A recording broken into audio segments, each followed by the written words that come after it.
Hello, my name is Hunter Briggs. I'm 28 years old. I currently work as a strategy department employee at Langford International, a giant corporation specializing in producing and owning high-end and smart furniture brands renowned worldwide.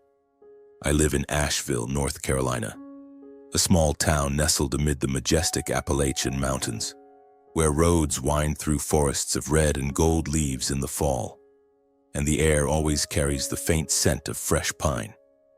Asheville is as beautiful as a painting, with artistic coffee shops, local farmers markets, and the French Broad River lazily flowing through the city. But for me, this place is not just a peaceful haven. It's a battlefield, where I have to fight every day to prove myself in the glamorous world of the wealthy. I was born and raised in Iowa, a peaceful rural state with endless cornfields stretching out forever. My family is middle class. My dad is a mechanical engineer at a small factory, and my mom is an elementary school teacher. We weren't rich, but we never lacked anything. My parents taught me that success comes from effort, not from luck or connections. I excelled in school from a young age, graduating with honors in business administration from the University of Iowa. After that, I applied to Langford International because I heard they were recruiting young talent. No one introduced me, no back doors at all. I passed 3 rigorous interview rounds, presented strategic ideas for a new line of smart furniture products, and that's how I got hired. That was the proudest moment of my life at the time. I moved to Asheville, rented a small apartment by the river, and began my journey to conquer the American dream. But life isn't that simple. About 6 months after joining the company, I met Charlotte Langford. She's the only daughter of Mr. Benedict Langford, the CEO of the corporation, a famously strict billionaire who built the empire from scratch with his own 2 hands. Charlotte works in the product design department, and we met during an internal project meeting. I remember that day clearly. The bright glass conference room, everyone debating ideas for integrating AI into sofas. I spoke up, presenting market analysis data, and Charlotte, with her shiny golden hair and warm smile, turned to me, nodding in agreement. After the meeting, she invited me for coffee to discuss further. We talked for hours, from business ideas to favorite books. It turned out Charlotte isn't the arrogant heiress type. She's intelligent, passionate, and has a kind heart. We started dating from there, secretly at first because we feared gossip, but love came as quickly as a mountain breeze. I truly love Charlotte. She makes me feel like the luckiest man in the world. But then, rumors spread. The whole company started whispering. "Hunter Briggs? That guy's a gold digger." I heard the murmurs behind my back during lunch breaks, the scrutinizing looks in the elevator. They thought I was aiming for the Langford family's enormous fortune, the luxurious villas, yachts, and shares in a series of global brands. I tried to ignore it, but it hurt a lot. I had worked tirelessly, proposing a strategy to expand into the European market that increased revenue by 15% in just the first quarter. My performance was outstanding. Everyone acknowledged it. But promotion? No way. My direct boss, a middle-aged sycophant, always found ways to block my path. "You're doing well, Hunter, but Mr. and Mrs. Langford don't want you climbing over their heads." That statement made me feel powerless. Charlotte knows everything. She truly loves me and often has to defend me against her parents' scrutiny. "Hunter isn't like that, Dad," she would say to Mr. Benedict during family dinners. But he, with his silver beard and eyes sharp as knives, would just smirk. "You're too naive, daughter. Men like him are only after money. Mrs. Eleanor, his wife, is even worse. She's a high society lady, always dressed in haute couture, and looks at me like I'm a bug." "Hunter, which department do you work in again?" "Oh, a strategy department employee. How interesting, but you must be very busy, right?" Those subtle jabs made me feel like an outsider. I remember the first time I attended a Langford family dinner. It was a summer evening at their mansion on the outskirts of Asheville. A massive house with lush green gardens and a swimming pool sparkling under the lights. Charlotte pulled me in, holding my hand tightly as if afraid I'd run away. "I love you," and they'll accept you eventually," she whispered. But as soon as I stepped inside, I felt the heavy atmosphere immediately. Mr. Benedict greeted me with a cold handshake. "Hunter, you're here. Hope you didn't get lost on the way." Everyone chuckled, and I could only force a smile. During dinner, they talked about European travel, stocks, and multi-million-dollar deals. I sat silently, unable to say anything. But Mrs. Eleanor wouldn't let me be. Occasionally, she'd turn to me and say something sarcastic like, "Oh, Hunter, you must know a lot about smart furniture, right? Do you have a sofa like that at home?" And the contemptuous laughter would ring out again. I sat there, feeling invisible, like a ghost lost in the world of the elite. Moments like that made my heart tighten. I love Charlotte enough to endure it, but the suspicion from her family cuts into my self-respect like a knife. At night, lying alone in my small apartment, I often wonder, am I worthy? Or are they right? Am I just a gold digger? Charlotte comforts me over the phone. "You're the best man I've ever met. Don't let them discourage you." She talks about her lonely childhood in a wealthy family where her parents were busy with work, and her grandmother in Switzerland was the only one who truly understood her. "Grandma would like you," Charlotte says. But I'm not sure. The pressure keeps building, and I feel like I'm walking a tightrope, with love on one side and collapse on the other. Work isn't any better. Even though I produced sharp data analysis reports that helped the company avoid a risky deal in South America, when the promotion list was announced, my name wasn't on it. "You need to prove more," my boss said, but I know Mr. Benedict is behind it. He doesn't want his potential son-in-law climbing too high too quickly. I work late, sometimes until midnight, just to prove my worth. But the whispers continue. "He's dating Miss Langford just to advance." I try to stay calm, but inside anger and helplessness rage. Charlotte sees how tired I am. She hugs me and says, "I'll convince my dad. We'll get through this." Those comforting words give me the strength to overcome the difficult months. I'm not a gold digger. I'm just a guy from Iowa trying to love a wonderful girl. But the world of the rich and powerful always hides traps. And I understand that I have to fight every day to survive and hold on to the fragile, scandal-filled love between me and Charlotte. My life continued with mounting pressures. But then an invitation changed everything. An invitation that I didn't know would lead to the dramatic climax of my life. I remember that afternoon clearly. The sky in Asheville was overcast with heavy clouds, as if heralding an approaching storm. I was sitting in my office, gazing out the window at the hazy Appalachian Mountains shrouded in mist, trying to focus on my new strategy report. Charlotte called, her voice excited, mixed with worry. "Darling, I've decided. I want to officially introduce you to the entire extended family at the upcoming traditional BBQ party. This is a big occasion, you know. There's even a VIP guest returning from Europe, my grandmother. She's flying in from Switzerland, and I'm sure she'll support us." My heart tightened. The Langford family's traditional BBQ party. I had heard Charlotte talk about it many times. It wasn't an ordinary barbecue like in Iowa, where my parents would gather friends with beer and hot dogs.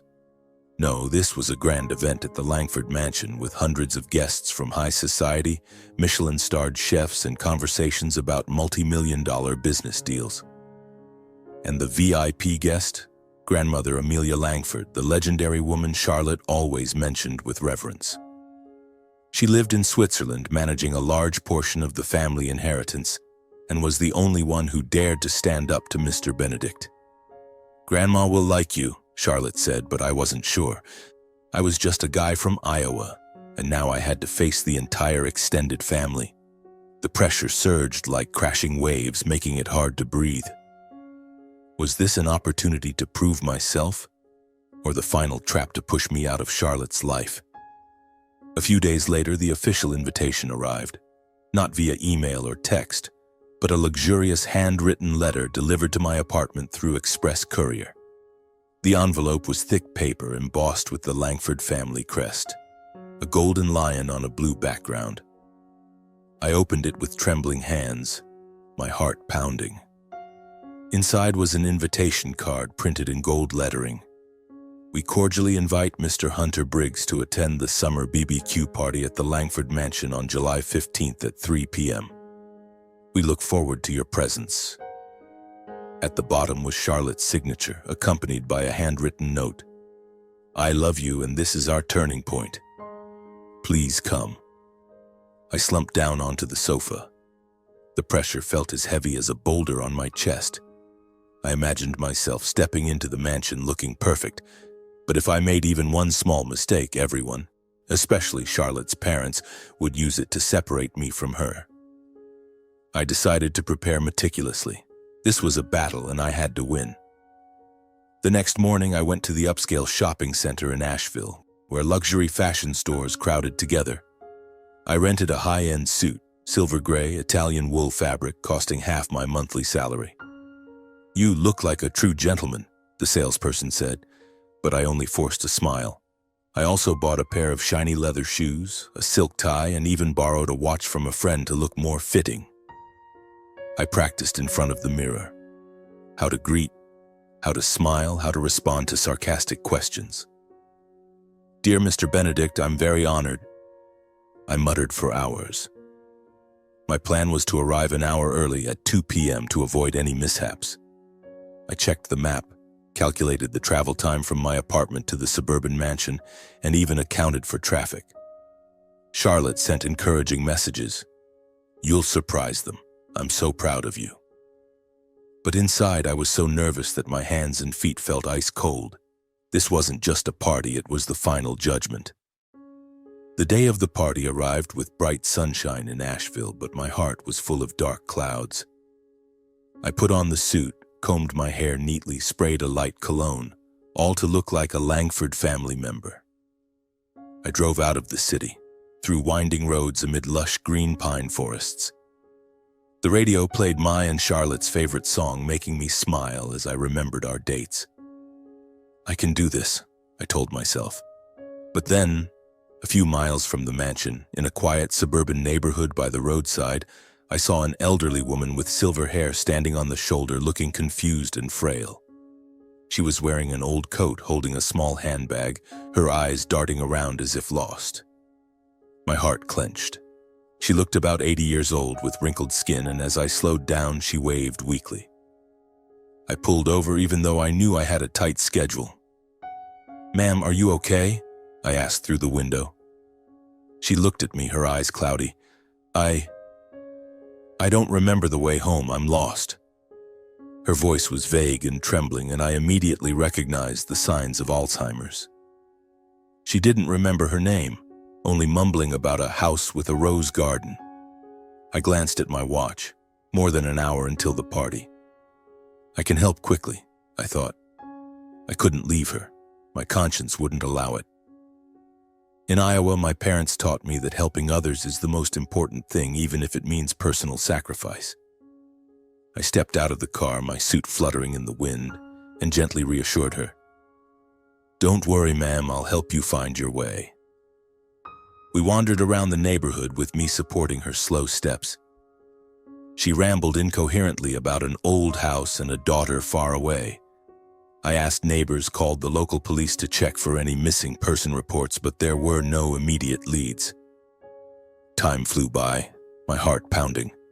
I'll be late, I thought, but seeing the trembling old woman, I couldn't bear to leave. Suddenly, light rain began to fall. The summer showers of Asheville, not heavy but enough to make things damp. My suit started getting dirty, the fabric picking up mud from the soggy paths. My shiny leather shoes were now muddy, my hair disheveled from the wind and rain. I tried to shield her with my coat, but I ended up soaking wet myself. You're so kind, young man, she mumbled, gripping my hand tighter. Finally, after nearly 40 minutes of wandering, she suddenly stopped in front of a small house with a rose garden. This is it, my home, she exclaimed, her eyes lighting up. She thanked me profusely. Young man, God will bless you. You've saved me. I smiled, though my heart was full of anxiety. Take care of yourself, ma'am. I ran back to the car, checked the clock. I was already nearly 40 minutes late compared to my early plan. I sped toward the mansion with the rain still drizzling, my heart pounding as if it would burst. I'll arrive late and looking like this? I thought, so nervous that my hands shook on the wheel. The pressure from the invitation had turned into real fear. Was this the biggest mistake of my life? Or was fate testing me? The road leading to the Langford mansion seemed endlessly long. The pine tree canopies on both sides of the road rushed past the car windows, blurred in the thin veil of rain, but I no longer had the mind to admire Asheville's beauty. The high-end suit I had rented with so much effort was now soaking wet, wrinkled and caked with mud from the muddy streets. My shiny leather shoes were now filthy, as if I'd just trudged through an Iowa field after a downpour. My hair was disheveled, rainwater dripping from my forehead down my cheeks, and I could smell the musty dampness rising from my clothes. I look like a vagrant, I muttered to myself, gripping the steering wheel so tightly that my knuckles turned white. I imagined stepping into the party venue looking like this. The contemptuous stares from Mr. Benedict, the whispers from the high society guests, and Charlotte. Oh, Charlotte. What would she think? I had promised her I'd arrive early, that I'd prove myself worthy. Now what? Everything shattered just because of one act of kindness? I pressed the accelerator harder, the car hurtling through the treacherous mountain curves, tires screeching on the slick road. My heart pounded erratically, like a timed bomb about to explode. I recalled the invitation in the handwritten letter, punctual, polite, formal attire. Those words now felt like a curse. Mr. Benedict and Mrs. Eleanor would surely use it to attack me, to prove that I wasn't worthy of their daughter. I wondered, should I turn back, go home, shower, and send Charlotte an apology message? But no, I couldn't do that. Charlotte had fought for me so many times, defending me in front of her parents. If I gave up now, I'd lose her forever. Be yourself, my dad in Iowa had once said, and myself was someone who didn't abandon those in need. I took a deep breath, trying to calm myself. I'll explain. They'll understand.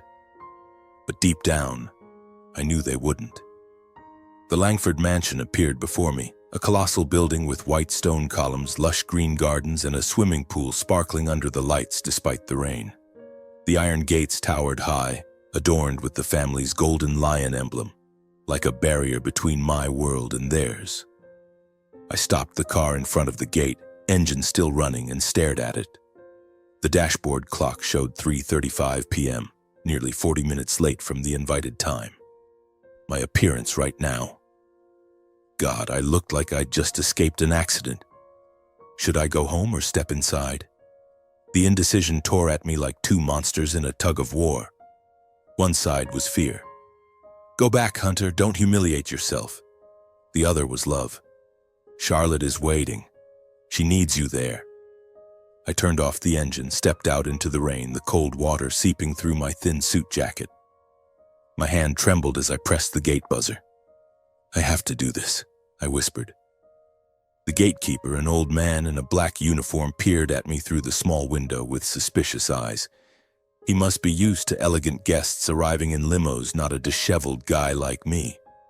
Name? He asked curtly. Hunter Briggs. I'm invited to the BBQ party. I handed over the invitation letter, now crumpled from the rain. He checked the list on his computer, shaking his head in annoyance. You're late. And looking like this? I swallowed hard. I had an incident on the way. Please let me in. He sighed, verified my identity over the phone with someone inside, then reluctantly opened the gate. Go in, but don't mess things up. The gate creaked open and I stepped through, each footfall heavy as if carrying a boulder. My heart pounded, the anxiety so intense that my ears rang. This was the gate of judgment, and I was plunging headfirst into hell. The vast party venue, sheltered by large white tents to ward off the rain, was packed with guests. The savory aroma of grilled meat mingled with lively chatter and laughter. Soft jazz music echoing from the speakers. Hundreds of people, business tycoons, high society figures, Langford relatives, gathered around long banquet tables holding sparkling glasses of wine. But as I emerged from the entrance, the atmosphere suddenly fell silent, as if someone had flipped a switch. The entire venue went quiet. They turned to look at me. A late, unkempt young man walking alone amid a sea of elegance. My suit filthy, shoes mud-caked, hair tousled. I was like a stain on a perfect painting. Stunned gazes focused on me, a few people chuckling softly, covering their mouths as they whispered, "Who is that? Looks like a beggar." My heart sank, my face burning with shame. I wanted to turn and run, but my feet were rooted to the spot. Charlotte was the first to react. She rushed over from the main table, her light blue dress fluttering, her eyes red-rimmed with worry. "Hunter, what happened to you? I've been calling you nonstop." Her voice trembled, but there was no reproach. She grasped my hand tightly, squeezing it gently as if to transfer strength. I was so worried. "What happened? Heavy rain?" I whispered a hurried explanation.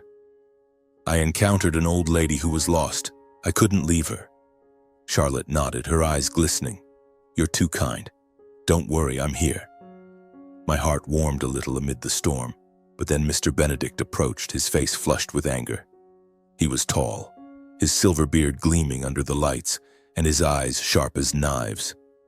"Hunter Briggs, you're late and looking like this? Is this the respect you show my family?" He bellowed, his voice echoing across the venue, silencing everyone. I stood there, rainwater still dripping from my hair, feeling as small as a scolded child. Mr. Benedict continued his tirade, insulting me in front of the entire crowd. "Who do you think you are? A kid from Iowa dating my daughter to dig for gold and now daring to show up late and disheveled like this? We invited you politely, required formal attire, but what about you? This is clear proof. You're not worthy."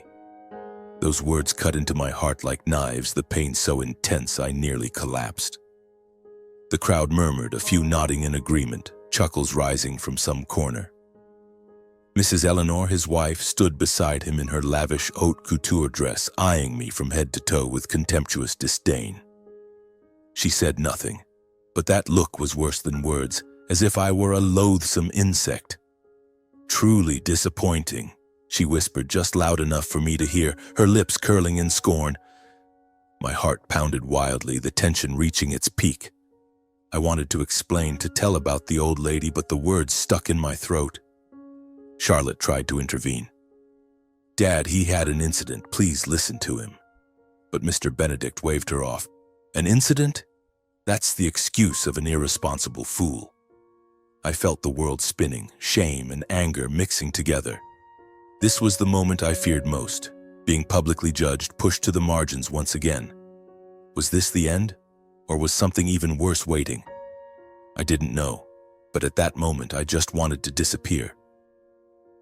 Suddenly, a beep sound echoed from the audio system, and the large projection screen in the middle of the party venue, which had previously been used to display a slideshow about the Langford family history, suddenly lit up. The blinding light cut through the tense atmosphere, causing everyone to startle and turn their heads. Mr. Benedict halted his words, Mrs. Eleanor frowned, and the crowd fell silent. I looked up, my heart still pounding wildly, not understanding what was happening. The video began to play with clear images and sharp audio, as if filmed by a professional team. It was me? On the screen I saw myself, in the now disheveled silver-gray suit, supporting the silver-haired old lady as we wandered around the suburban neighborhood. The angle was from above, perhaps from a drone or hidden camera capturing every detail. Me reassuring her, "Don't worry, ma'am, I'll help you find your way." Her mumbling about the house with the rose garden, the rain falling, my clothes getting soaked, my shoes caked in mud, and finally her exclaiming when she found her home, thanking me profusely. The sound was so clear that I could hear the patter of the rain and my own voice trembling with worry. I was stunned, standing frozen in place as if turned to ice. "What is this?" I whispered, my eyes glued to the screen. How could this be? Who filmed it? Why? My mind spun in confusion, the anxiety turning to bewilderment. Was this some joke, Or did someone want to humiliate me further, proving my irresponsibility by exposing the reason for my lateness? But then as the video ended with me running back to the car, the party venue erupted. Everyone was shocked, buzzing with chatter like a swarm of bees. Oh my God, he helped an old lady who was lost? That's why his suit is dirty? Who filmed that? The stunned gazes now shifted to surprise, even admiration from a few people. Charlotte gripped my hand tighter, her face pale with astonishment. She turned to me, her voice trembling. Hunter, the old lady you helped is the most important guest at today's party. That's my grandmother returning from Switzerland. My heart seemed to stop. Grandmother? Amelia Langford? The frail old woman lost with signs of Alzheimer's? Was the powerful woman holding a large portion of the family's inheritance? I couldn't believe it, my mouth agape, emotions surging like a tsunami. From inside the mansion, an elegant figure emerged, walking slowly but with dignity. The old lady, no, Mrs. Amelia Langford, had completely transformed, no longer appearing confused and weak. She was dressed in a long light blue dress, her silver hair neatly pinned up, wearing a sparkling pearl necklace, looking like a true European lady. She smiled warmly, stepping into the middle of the party venue under the twinkling lights, and everyone fell silent in respect.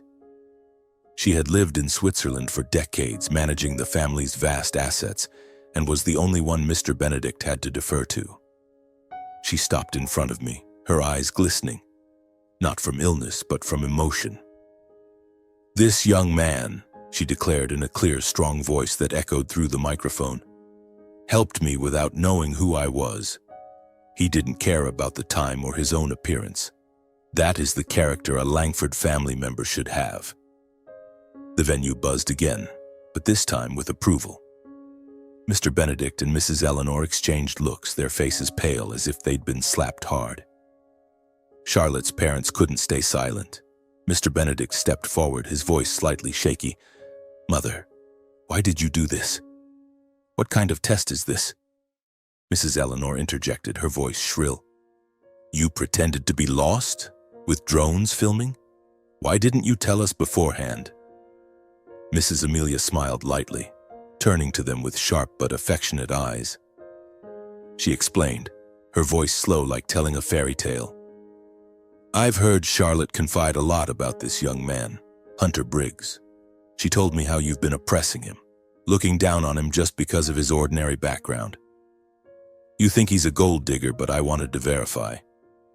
So when I returned to the country, I planned this.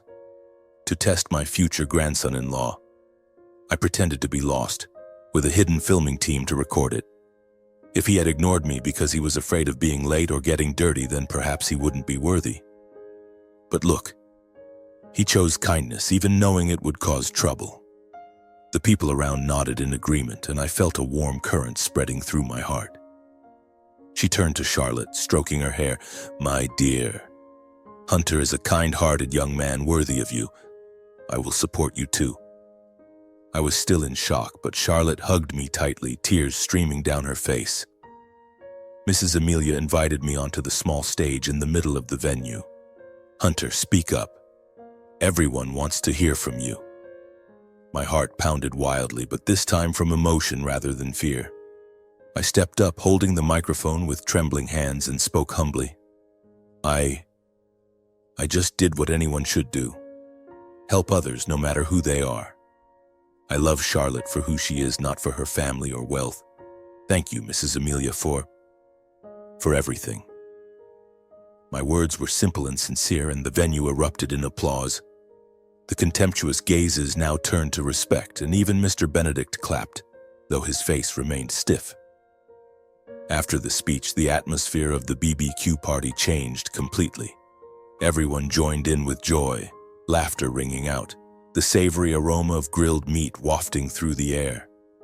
I sat beside Charlotte and Mrs. Amelia at the main table, feeling like it was a dream. Grandmother listened to our touching love story, how we met during a project meeting, our walks along the French Broad River in the rain, and the times Charlotte defended me in front of her parents. She smiled warmly. You two are like me and your grandfather back then. True love between two different worlds. Then while everyone was busy with the food, she pulled me and Charlotte to a quiet corner, revealing a secret about her beloved granddaughter. Hunter, you should know. Charlotte had previously gone through a relationship that her parents forced upon her. A young man from a wealthy family, suitable in status, but Charlotte didn't love him. I intervened because I knew she would be miserable if she married someone she didn't love. Charlotte blushed, hugging her. "Grandma, I love you the most." I held Charlotte's hand, emotions welling up. It turned out she had endured pressure just like me. That moment made me realize life is full of surprises. From an invisible person being oppressed, I was now recognized. Mrs. Amelia whispered to me, "You've passed the test. Take good care of Charlotte." I nodded, tears welling in my eyes. The party lasted into the night, with jazz music and lively stories. Mr. Benedict avoided me, but his gaze had changed, no longer contemptuous. Mrs. Eleanor was awkward, only nodding when I greeted her. Charlotte was radiant. "See? Everything will be fine." I hugged her, feeling like a door to heaven had just opened before me. The days following the BBQ party changed everything at a dizzying pace, as if the mountain winds of Asheville had swept away the fog shrouding my life. I returned to my small apartment by the French Broad River, lying awake in bed, my mind still swirling with images from that evening. Mrs. Amelia, the unexpected savior, had not only rescued me from humiliation but also opened a new chapter in my journey within the Langford family. The next morning, as the sun rose over the Appalachian Range, I received a call from Charlotte. Her voice was excited. "Darling, Grandma has talked to Dad. She demanded that he reconsider promoting you in the company. She said you're worthy, and no one is allowed to oppress you anymore." My heart pounded, a mix of anxiety and hope. Mrs. Amelia, with her authority from Switzerland, had used her commanding voice to shift the dynamics. A few weeks later, the good news exploded like a bomb in the company. I was sitting in the strategy department office, gazing at the lazily flowing river, trying to focus on a market analysis report for Asia, when my direct boss called me into his room. He, the middle-aged sycophant who had always blocked my path before, now looked at me with a forced smile. "Hunter, congratulations. The leadership has decided to promote you to the position of head of marketing." I was stunned, my ears ringing. Head of marketing, a position many dreamed of, where I could lead global campaigns for Langford International's smart furniture brands. It wasn't just a step up, it was the recognition I had fought for over so many months. I remembered the late nights at work, the ideas dismissed simply because you're not ready yet. Now everything had reversed. Charlotte rushed to my office right after, hugging me tightly in the hallway. "I knew it. You deserve it so much." Tears streamed down her face, and I could feel the pride surging from her heart. "I chose the right person," she whispered, her voice trembling with emotion. The promotion news spread like wildfire through the corporation. An internal newsletter, the Langford Insider, which typically featured company achievements, dedicated the front page to congratulating me. The bold headline, "Hunter Briggs, from young strategist to head of marketing, a story of kindness and talent." The article detailed the BBQ party, how I helped Mrs. Amelia without knowing who she was, and how that act had changed the leadership's perception. They quoted Mr. Benedict.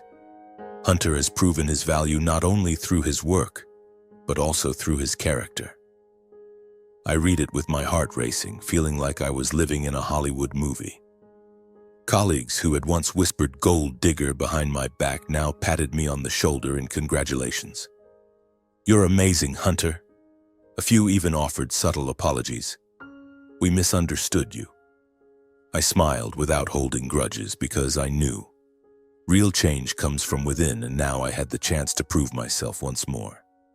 In my new position, I dove into work like a wild horse set free. I continued to dedicate myself fully, proposing creative marketing solutions I had only dared to dream of before. I led the team in developing the Smart Home for All campaign, integrating AI into furniture to make life easier, especially targeting emerging markets like Asia and Africa. The company kept expanding, and I felt like a true part of that empire. Every morning when I woke up, I looked out at the French Broad River, thinking about my journey from Iowa to here, my heart full of gratitude. But the anxiety lingered. Could I maintain this? Or would the new pressures crush me? The biggest change came from Mr. Benedict and Mrs. Eleanor. They began to view me more favorably, though slowly and without direct apologies.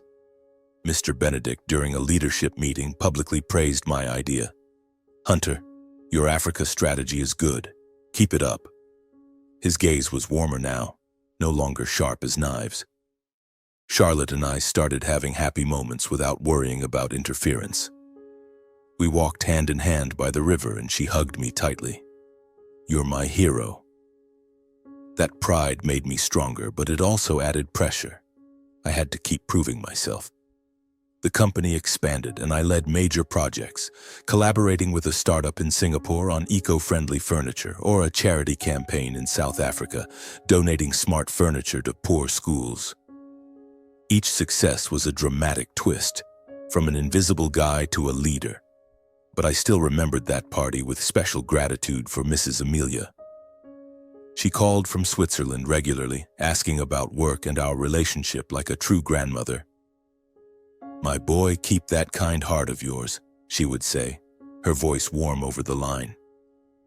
Those calls made me feel no longer out of place, but truly part of the Langford family. Time flew by in the blink of an eye. A year after that fateful BBQ party, my life turned to a new chapter full of drama and emotion. I clearly remember the months preparing for the wedding, a journey no less nerve-wracking than my first time stepping into the Langford mansion. Charlotte and I decided to get married on a brilliant summer day in Asheville, when the leaves on the Appalachian Range were lush green and the air carried the faint scent of wildflowers. We spent hours discussing everything, from wedding flowers to the guest list, from the menu to the speeches. I was very worried because this wasn't just our wedding. It was a major event for the Langford family. "Are you scared?" Charlotte asked one evening as we sat on the balcony of my apartment watching the French Broad River sparkle under the moonlight. I admitted, "Yes, I'm scared. Scared that your parents still haven't fully accepted me." She laughed, kissing my cheek lightly. "They've changed, darling. And Grandma will be there." Her words comforted me, but inside the anxiety still churned like waves. Would everything go smoothly, or would there be another twist that pushed me back to being invisible? The wedding was grand at the Langford Villa, the place where a year ago I had nearly turned around and run away. The villa was lavishly decorated with large white tents spread across the lush green lawn, white roses, Charlotte's favorite flower, arranged everywhere, and an outdoor stage with a view overlooking the majestic mountains. Hundreds of guests gathered, including the full extended family, from distant relatives in Europe to global business partners of Langford International. The atmosphere was lively from early morning, with soft music from the live band and the savory aroma of food from the outdoor kitchen. I stood in the dressing room wearing a custom-tailored white suit, my hands trembling as I tied my tie. "I'm about to become Charlotte's husband," I told myself, my heart pounding.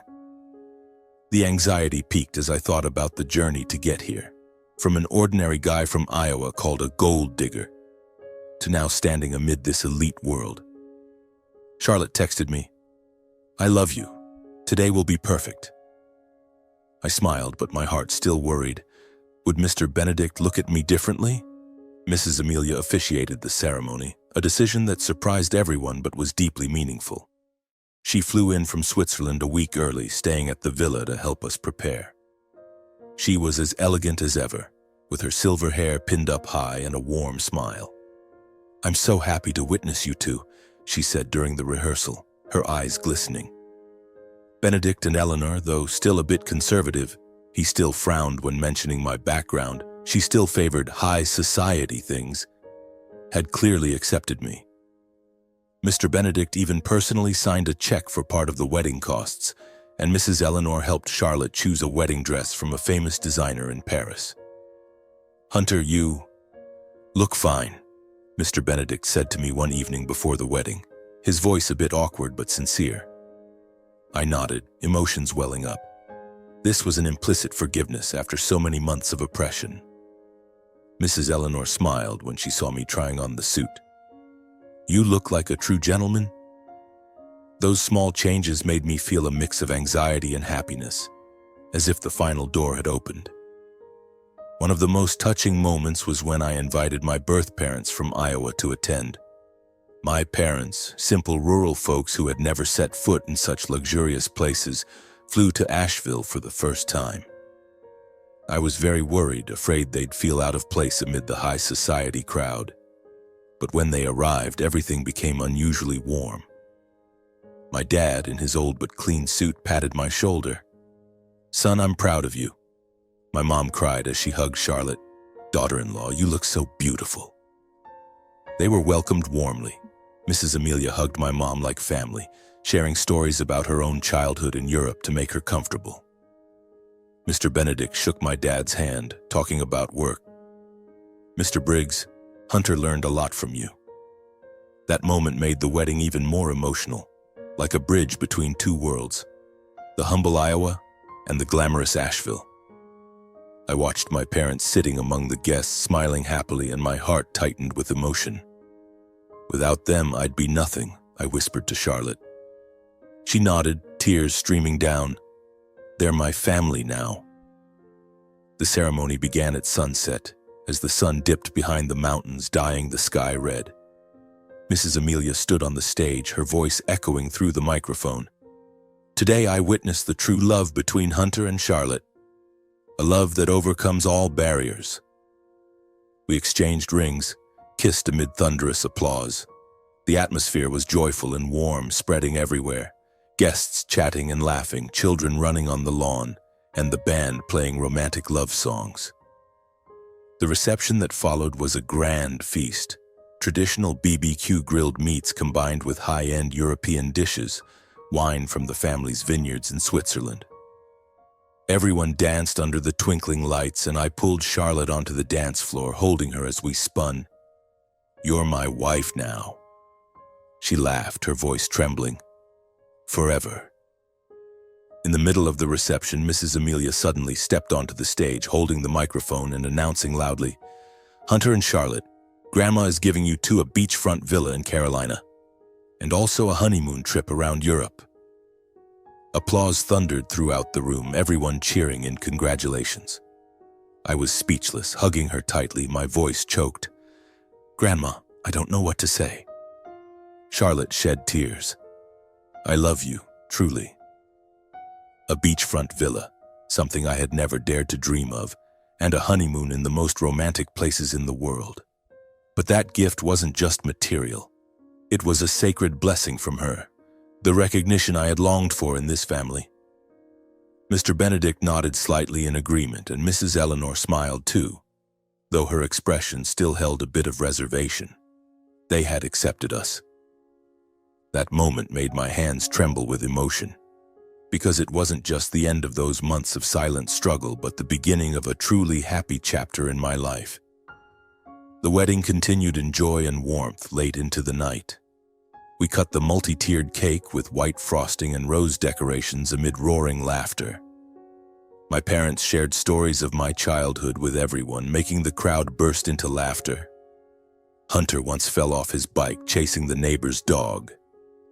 Charlotte chimed in, "Now he only chases me." Mrs. Amelia told about grandfather who built the family from scratch.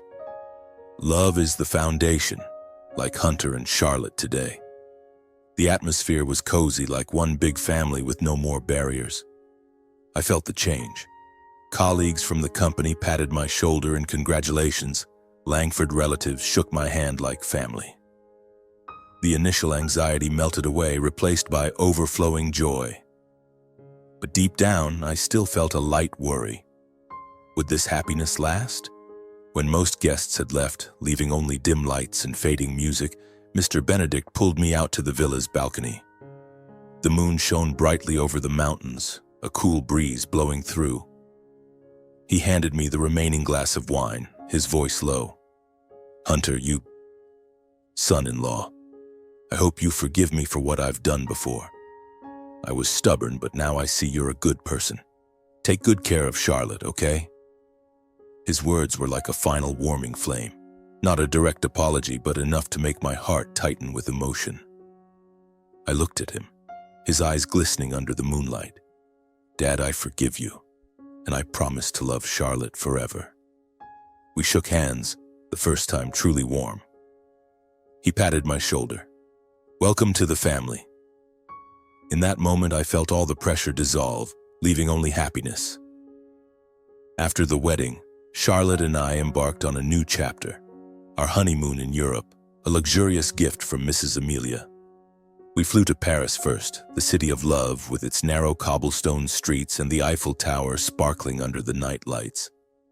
I clearly remember the moment the plane landed, Charlotte's hand gripping mine tightly, her eyes shining. "Hunter, darling, this is our beginning. No more worries." My heart pounded with anxiety. This was my first time leaving the US, and everything felt new, like a dramatic dream. We stayed at a 5-star hotel by the Seine River, in a suite with a balcony overlooking the lazily flowing water. In the early days, we wandered through the Louvre, admiring the Mona Lisa, and I whispered to Charlotte, "You're more beautiful than that painting." She laughed, hugging me tightly. "You're silly, but I love you for it." We enjoyed fresh croissants in the morning, bitter coffee at roadside cafes, and romantic dinners with red wine. Every moment was filled with emotion, as if our love was blooming amid ancient Europe.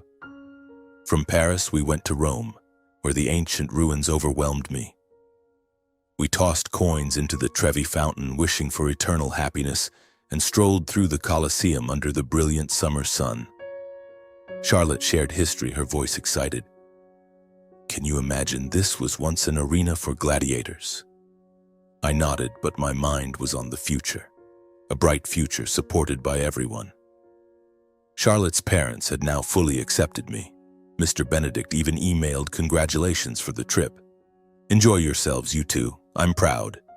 Mrs. Eleanor video called, asking about the European weather.